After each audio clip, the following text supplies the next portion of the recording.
next is going to be, I think we should all struggle with managing running line. So when we manage running line and we look at running line, there's two analogies. Doug talked about thinner running line being a hero, but the problem with thin running line is that Skagit casting is not a spade cast. It's a tactical two-handed cast, and you have to understand that this is a bullet. It's a projectile. This projectile is meant to shoot, but there's one thing about it. It's extremely heavy, and you need some drag on the back end of your Skagit head. If you do not, the line speed of this bullet and the velocity of this bullet, you're going to end up with a bunch of wadded up running line at your stripper guide. So if you got around a 525 grain and you got less than, say, I would say less than, say, 25 pound, or say 25 and 35 pound, and you get a lot of knots, that's the reason why you get knots. The line can't get out the stripper guide fast enough. It just can't physically get out. I usually say go as thick as possible, 40 or 50 pound, unless you drop down into, say, under 400 grain. That'll alleviate your problem. What about the texture of the lines? Monofilament or over standard fly line? The standard fly line is good because you've got diameters, it doesn't tangle in the arbor reels, but the drawback with that a lot of times is that it holds water, and we know in the wintertime when we get wet gloves, things get frozen and it's going to collect more water. Monofilament running line basically sheds the water less. It works really good with intermediate heads, but the problem is it's as slippery as Dickens.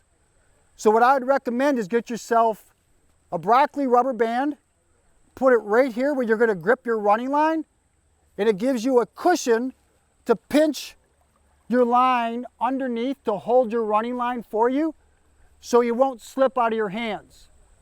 So let's just look at a couple analogies the way you're going to manage running line. So a normal spade cast. So we determined that, say, maybe 18 inches is my overhang, 2 feet. So what I do is I strip, I strip, I strip, I strip, and I'm a little bit long there. That's more than 2 feet, right? About 3.5, 4. So let me go a little longer. I just want to demonstrate.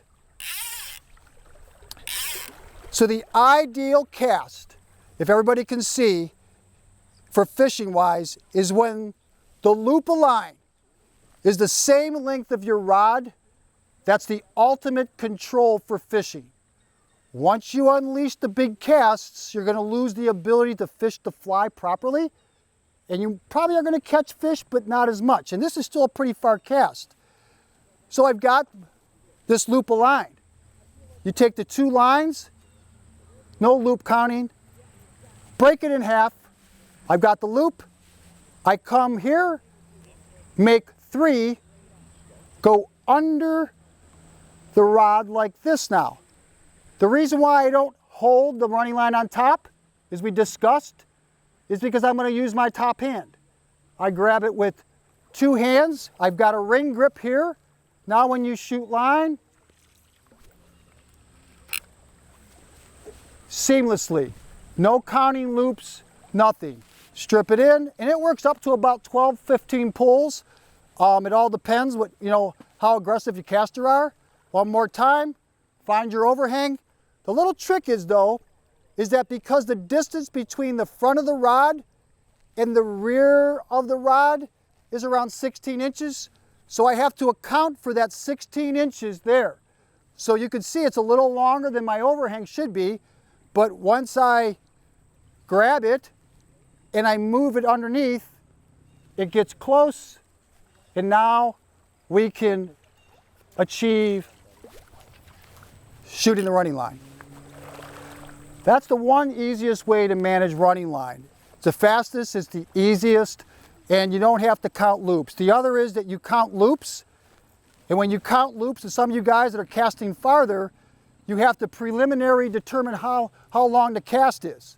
So if the cast is going to be this long, you're going to go 1, 2, 3, 4, 1, 2, 3, 1, 2. Always big to small. Take the loops under the rod again, and the same thing goes forward. Works the same, you just got to be able to count the loops, and out she goes that way too.